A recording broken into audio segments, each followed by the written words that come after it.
کہ کیا ہم پاکستان میں رہ رہے ہیں؟ گھر میں کھانا کیا بنائیں گے؟ وہ کہاں سے عید منائیں گے؟ وہ ادارے کے ہمارے گورنمنٹ کے ملازم ہیں، وہ خود ہی ان کو بیچ رہے تھے۔ جو 500 روپیہ دن کا کماتے ہیں وہ کیا کریں گے؟ السلام علیکم، میں آپ کی میزبان امارا وٹو۔ ناظرین، جب بھی کوئی گورنمنٹ آتی ہے، آنے سے پہلے ان کے جو وعدے ہوتے ہیں وہ ایسے ہوتے ہیں کہ پاکستان کو جنت بنا دیں گے اور پاکستان ایک ایسا ملک ہوگا کہ جو امریکہ کو قرضے دے گا، لیکن بدقسمتی سے ایسا کچھ نہیں ہوتا۔ جب اپوزیشن اقتدار میں آتی ہے تو ایسا لگتا ہے کہ جیسے انہوں نے کوئی وعدہ کیا ہی نہ ہو۔ جیسے ہی اقتدار میں آتے ہی اپوزیشن جون سی ہے وہ بھول جاتی ہے کہ عوام بھی کوئی چیز ہے جن کے ووٹوں سے ہم آج اس مقام پر پہنچے ہوئے یا اس کرسی پر بیٹھے ہوئے ہیں۔ اسی طرح اگر بات کی جائے تو ہماری جو وزیر اعلیٰ مریم نواز صاحبہ کہتی تھی جب خان صاحب کی حکومت تھی کہ پیٹرول کی قیمتوں میں اضافہ کر دیا گیا، عید کے دن ہی تھے، اور جی عوام کیا کرے گی، غریب جو 2 وقت کی روٹی نہیں کھا سکتا وہ پیٹرول کہاں سے ڈلوائے گا، جی یہ اس طرح کی پیٹرول بم گرا دیا گیا۔ خیر اگر دیکھا جائے اسی ماضی کی جو ان کے بیانات ہیں اور آج کے بیانات کو، تو اس ٹائم ان کا جو پریکٹیکل ورک ہے وہ یہ ہے کہ پیٹرول کی قیمتوں میں نون لیگ نے اضافہ کیا اور عید کے نزدیک ہی کیا۔ اب مجھے ایک چیز سمجھ نہیں آتی کہ جب ہم اپوزیشن ہوتے ہیں یا کسی پارٹی کے خلاف ہوتے ہیں یا اقتدار میں نہیں ہوتے، تب ہماری کوشش ہوتی ہے کہ اس کو نیچا دکھایا جائے، تب ہماری کوشش ہوتی ہے کہ ہم بہت کچھ کریں گے۔ ہم تو جو عوام ہے اس کو ایسے باغ دکھاتے ہیں جنت کے کہ جیسے ہماری عوام محلوں میں رہے گی، ان کے لیے یہ پلان کیا جائے گا، وہ پلان کیا جائے گا، لیکن ہوتا ایسا کچھ بھی نہیں ہے۔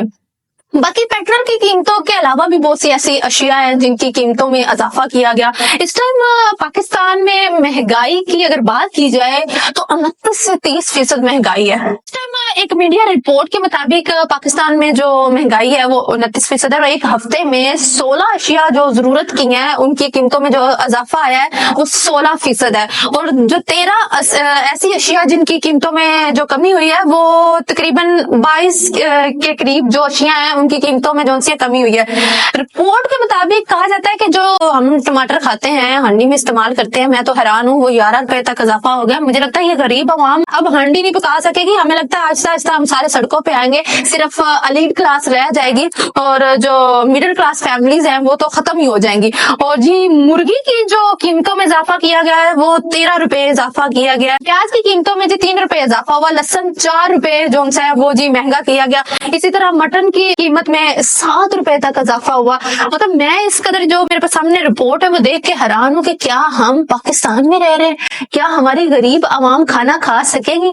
کیا ہمارے غریب لوگ جن کی جو 500 روپیہ دن کا کماتے ہیں وہ کیا کریں گے؟ وہ ٹماٹر لیں گے، لہسن لیں گے، پیاز لیں گے، یا پھر وہ گھی لیں گے یا نمک مرچ لیں گے؟ دوسرے نمبر پہ جی راشن بانٹا جا رہا ہے ہماری گورنمنٹ کی طرف سے، جو ابھی تک سننے میں آیا کہ بہت سے علاقوں میں غریبوں تک پہنچایا ہی نہیں گیا، اور بہت سے ایسے ادارے ہیں، ایک ریسنٹلی رپورٹ سامنے آئی تھی کہ وہ اداروں پہ چھاپا مارا گیا تو وہ جی جو راشن آیا تھا وہ ادارے کے ہمارے گورنمنٹ کے ملازم ہیں وہ خود ہی ان کو بیچ رہے تھے۔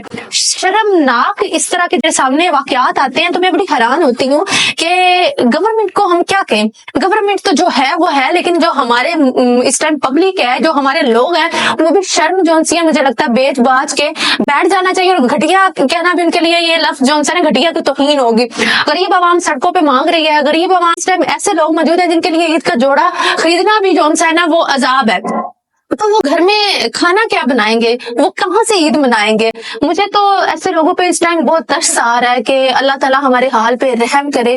اور ریسنٹلی ایک رپورٹ آئی تھی کہ پی آئی کو کوئی جو سے اسلامی ممالک خریدنا چاہتے ہیں تو وہ خریدیں گے بھی۔ تو میں کہتی ہوں کہ جن بھی جو بھی ہمارے حکمران آج تک آئے ہیں یا جو ہیں جس طرح بھی ہیں، میں کہتی ہوں جس نے بھی اس ملک کا اتنا برا حال کیا ہے اللہ ان کو غرق کرے، جس طرح فرعون کو غرق کیا تھا۔ اور مجھے بڑی شرمندگی ہوتی ہے کہ میں کبھی کبھی کہتے ہوئے کہ میرا ایک پیارا ملک ہے جس میں ہم رہتے ہیں، لیکن مجھے شرمندگی ہوتی ہے کہ ہم کیوں رہتے ہیں، کس وجہ سے رہتے ہیں۔ کیا ہم نے اس ملک کو اس لیے آزاد کروایا تھا کہ ہم اپنی غریب عوام کو، جو ہمارے غریب لوگ ہیں، ان کا جینا محال کر دیں، وہ ان کو مار ڈالیں، ان کو یہاں سے نکال ہی ڈالیں؟ اس ٹائم ہمارے جو لوگ ہیں وہ باہر کے ممالک میں جا رہے ہیں، جی جابس نہیں مل رہی۔ اس کے پیچھے بھی ایک